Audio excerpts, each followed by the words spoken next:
Evening, guys. So I'm kind of pleased to say that I didn't get many votes for me doing the lip sync of This Is Me, which I randomly posted on Facebook as a suggestion.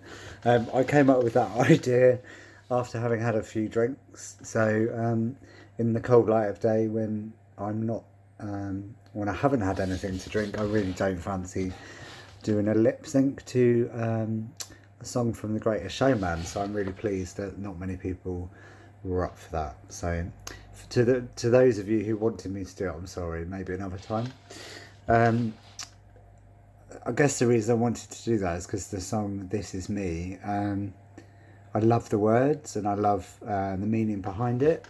I don't know if you've seen the film, but it's about people that aren't really accepted as being equal to everyone else. And the person who sings the song "This Is Me" is a bearded lady called Letty Lutz, and it's just about how she's brave and she's proud of who she is and she's going to be herself, come what may. So yeah, that's why I loved it really, and it kind of fit with what I was saying yesterday about authenticity. And some of the words are: I am brave, I am bruised, this is who I'm meant to be, this is me.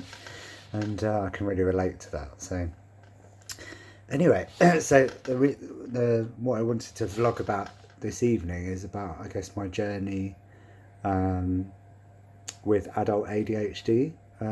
So I only discovered a couple of months ago, really, that it was even possible to be diagnosed as an adult with ADHD. It's only been a possible diagnosis since 2015 by psychiatrists, and ADHD was thought about in the past as being something that only children got, and that it was down to bad parenting and it didn't really exist.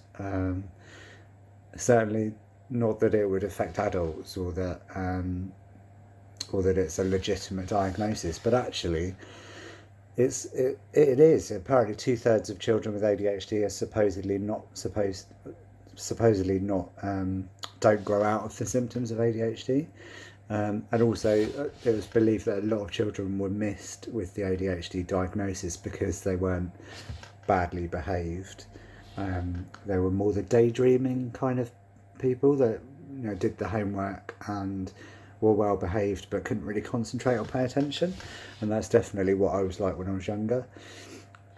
So I had a private assessment on the 6th of January, beginning of the year, which I decided to pay for because I've lived with it for so long, and when I discovered that it was a possibility, I was just really keen to get it sorted and find out and just get on with my life, really. So I decided to pay for it privately, and was diagnosed with ADHD combined type, which means mixture of symptoms from both the inattentive type of ADHD, which is basically daydreamers, people who can't focus or pay attention or persevere with things and sort of flip between tasks, and the hyperactive part of ADHD, which is people that I guess are quite fidgety and restless and talk too fast and all those kind of things. So I got the diagnosis and was really pleased. And actually, I'd had depression on and off for the last, what feels like about 8 years, possibly longer. Or at least I've been on medication for depression for the last 8 years, but I'd experienced it really since I was about 15 onwards. And since getting this diagnosis of ADHD, that depression has completely lifted, because I think it helps me to understand why I struggle with the things I struggle, and takes away the blame of feeling like that I was somehow doing something wrong, or I was like a crap person, basically. And now I know it's because of a neurological condition that I was born with, presumably, and has really affected my life. So I'm kind of losing my train of thought as I'm talking about it, ironically. So anyway, so I got the diagnosis. I was prescribed some medication for ADHD, which I started taking, must be just over a month ago, or about a month. Started off at a low dose, and after a week increased to 2 tablets. After 2 weeks, increased to 3 tablets. So the idea was to build it up slowly. After 1 tablet, I noticed a real improvement in being able to focus on one thing at a time and not have to chop and change. My mind was a lot slower and a lot quieter, a lot easier to sort of stay with a train of thought, which was amazing. So I could actually concentrate when I was talking to people. 2 tablets and 3 tablets, didn't really see any more benefits, but I noticed that my heart felt quite sore. Kind of like it was beating faster or having more palpitations. So I told the psychiatrist this, and he told me to stop taking the medication and get an ECG to just get my heart checked out to make sure there's no problems, which I did this morning, and I should hopefully get the results by Wednesday. And then, presuming there are no problems, then I can go back on to taking the medication, but probably at the lower dose and just 1 tablet, because that seemed to help a little bit. But a large part of managing ADHD is actually more about, once the medication and brain chemistry is sorted out, it's more about learning techniques and coping skills to manage the neurological condition. So what I mean by that is things like to-do lists, reminders,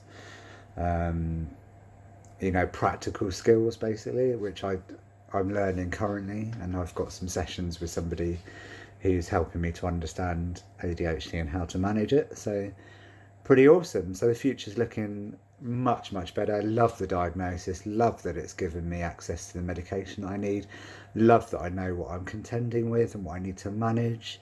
My future is looking brighter, and life is definitely easier without that crushing depression about being a rubbish person. So all good, but still very early days, still a lot of trial and error. I just thought I'd share that with you, really, because I talked about having ADHD, I think, in my previous vlogs, but not really what it was or how I got that diagnosis. So just thought I'd put that out there, really. That's probably about it, really. The only other thing I wanted to mention was that I ordered a new book. It's got nothing to do with ADHD, but really, really excited about this book because it's by an author that I really love, and I've read all of her books before, and they're just amazing. They're so well written. The stories are so well written that you feel like you're living their life with them. Like, you can really get kind of totally immersed in the book, and the characters are really complex, and they have so many different sides to them, and the relationships that go on between people are just really interesting. And also it features like magic and witches and wizards and werewolves and all that sort of stuff. So it's a bit, I love kind of fantasy style stuff.